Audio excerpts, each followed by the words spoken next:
Welcome back to my channel. Here's the part 2 of organizing. Today we study about importance of organizing and organization structure. Today I tell you most easiest way to learn importance of organizing. सबको ABCD आती हैं, ये नहीं होता कि किसी को ABCD नहीं आती हो. तो आज हम ABCDEF से ही importance of organizing learn करेंगे. A for adaptation to change, B for benefits of specialization, C for clarity in working relationships, D for development of personnel, E for expansion of growth and effective administration, F for efficiency, optimum utilization of resources. So from that way you can easily learn the importance of organizing.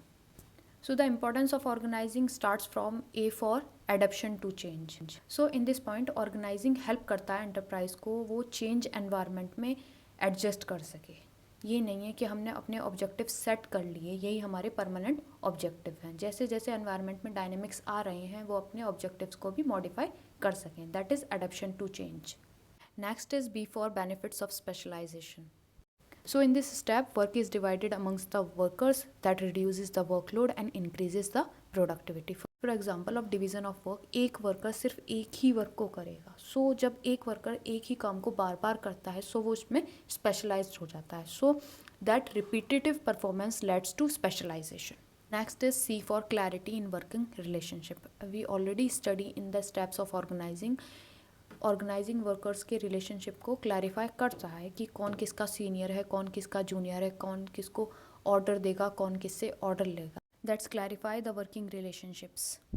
Next is D for development of personnel. In the process of organizing, managerial personnel are trained to acquire wide experience in diverse activities through delegation of authority. So delegation of authority managers के workload को reduce कर देता है and subordinates के sense of responsibility को develop करता है और उनको motivate करता है to do more challenging work.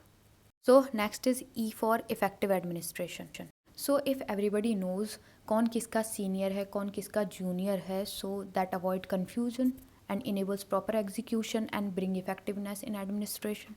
Next is expansion and growth. So organization सारे departments को properly design करता है. So जब भी हम चाहें हम कोई भी न्यू प्रोडक्ट लाइन ऐड कर सकते हैं, कोई भी नया डिपार्टमेंट बना सकते हैं to expense and growth of the organization.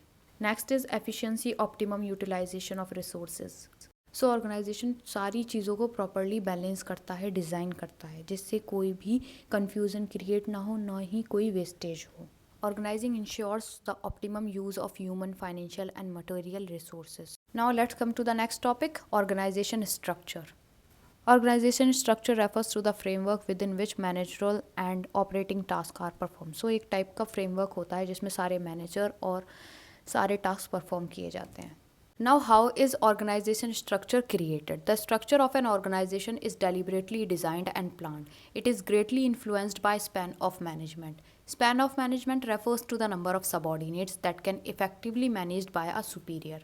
So, manager must consider the span of management while creating the organization structure. So, organization structure हम डिज़ाइन करते हैं प्री-प्लान तरीके से. ये ग्रेटली इन्फ्लुएंस्ड होता है स्पैन ऑफ मैनेजमेंट से. स्पैन ऑफ मैनेजमेंट होता है limited number of workers under one superior, मतलब एक सुपीरियर के अंदर कितने हम सबऑर्डिनेट्स डाल सकते हैं. You can easily understand with the given figure of organisation structure. Now let's come to the type of organization structure. There are two type of organization structure, functional structure और divisional structure. So functional structure small organisation के लिए होता है, जो भी same nature की jobs होती हैं spore them into one department. Divisional structure large organisations के लिए होता है.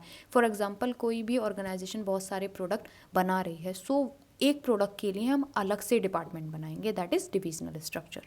Enough for today, rest we discuss in the next video.